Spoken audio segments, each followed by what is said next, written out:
ಹೆಚ್ಚಾಯ್ತಾ lady ಡಾನ್ಗಳ ಹಾವಳಿ. Real estate ಉದ್ಯಮಿಗೆ ವೆಂಕಟರಾಜುಗೆ ಧಮಕಿ ಹಾಕಲಾಗಿದೆ. ನಾನು ಕರ್ನಾಟಕ ಯುವ ಸೇನೆಯ ಮುಖ್ಯಸ್ಥೆ ಅಂತ ಧಮಕಿ ಹಾಕಿರುವಂತದ್ದು. ಸಂಗೀತ್ ರಾಮ್ ಎಂಬಾಕೆಯಿಂದ ಬೆದರಿಕೆ ಆರೋಪ ಕೇಳಿ ಬರ್ತಾ ಇರುವಂತದ್ದು. ಶಿವಾಜಿನಗರದಲ್ಲಿನ ಜಾಗದ ವಿಚಾರಕ್ಕೆ ಸಂಬಂಧಿಸಿ ಬೆದರಿಕೆ ಹಾಕಲಾಗಿದೆ. ಬೆಂಗಳೂರಲ್ಲಿ ಲೇಡಿ ಡಾನ್ಗಳ ಹಾವಳಿ ಹೆಚ್ಚಾಗಿರುವ ಶಂಕೆ ವ್ಯಕ್ತವಾಗ್ತಾ ಇದೆ. ಸಮಸ್ಯೆ ಅಂತ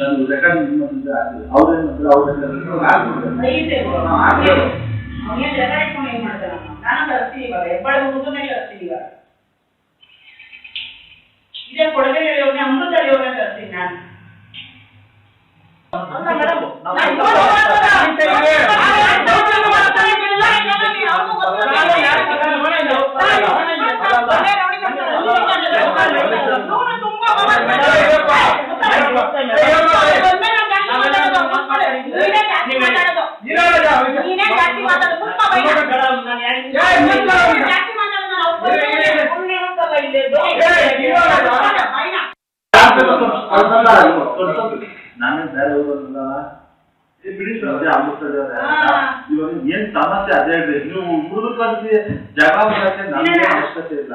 ನೀವು ಗಾಡಿ ಹೊಡ್ಕೊಂಡು ಇಲ್ಲೇ ಬಂದ್ಬಿಡಿ. ಗಾಡಿ ಹೊಡ್ಕೊಂಡು ಇಲ್ಲೇ ಬನ್ನಿ, ಬೇಗ ಬನ್ನಿ, ಎಲ್ಲ ಬನ್ನಿ. ಏನ್ ಸಮಸ್ಯೆ ಅಂತ ನೀವು ರೆಕಾರ್ಡ್ ಅವ್ರೇನಂದ್ರೆ ಏನ್ ಮಾಡ್ತಾರೆ.